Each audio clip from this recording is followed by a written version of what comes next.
हाय, मी पूनम स्वागत करते तुमचं एका नवीन व्हिडिओमध्ये. आज मग सॅटर्डे होतं, नाश्त्यासाठी बनवलं होतं, वडापाव बनवले होते. आणि तर मला पण आज टिफिनला स्नॅक्स असतो, त्याच्यामुळे म्हटलं हेच द्यावे. आणि बाहेरची विकत आणून खाण्यापेक्षा घरचे बरे पडतात, फ्रेश बनवलेले आपण.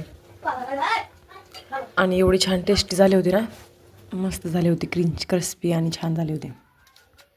त्याच्यानंतर तर मी स्कूलला वगैरे गेल्यानंतर मी पण नाश्ता वगैरे करून घेतला आणि नंतर लागली साफसफाईच्या क्लिनिंगच्या कामाला लागले.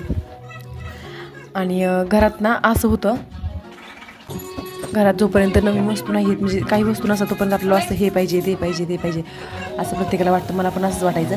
पण आता माझ्या घरात सगळ्या वस्तू आहेत, पण ते साफ ठेवणं खूप डिफिकल्ट जातं. आणि जर वस्तू साफ ठेवल्या तर ते व्यवस्थित राहतात. सगळ्या वस्तू आहेत घरात, पण ते क्लिनिंगचं होतच नाही. त्यासाठी 2 दिवसांनी असं साफ केलं ना बरं पडतं. सगळ्या वस्तूंवर हात फिरवला की. लंचमध्ये बनवली शेवग्याची भाजी आणि हा शुभ हा माझा असा हाताने खातो, अजिबात त्रास देत नाही. मुलांनी असं हाताने खाल्लं ना की त्यांचं पोट भरतं. आणि इव्हिनिंगला मस्त किती छान सनसेट दिसतोय पहा. मैदानात गेलो होतो मुलांना घेऊन जायला खेळायला. दिवसातून संध्याकाळी जरी जरा फेरफटका मारून आलं, बाहेर पडलं की छान वाटतं. कसा वाटला व्हिडिओ? भेटूया नेक्स्ट व्हिडिओमध्ये. बाय.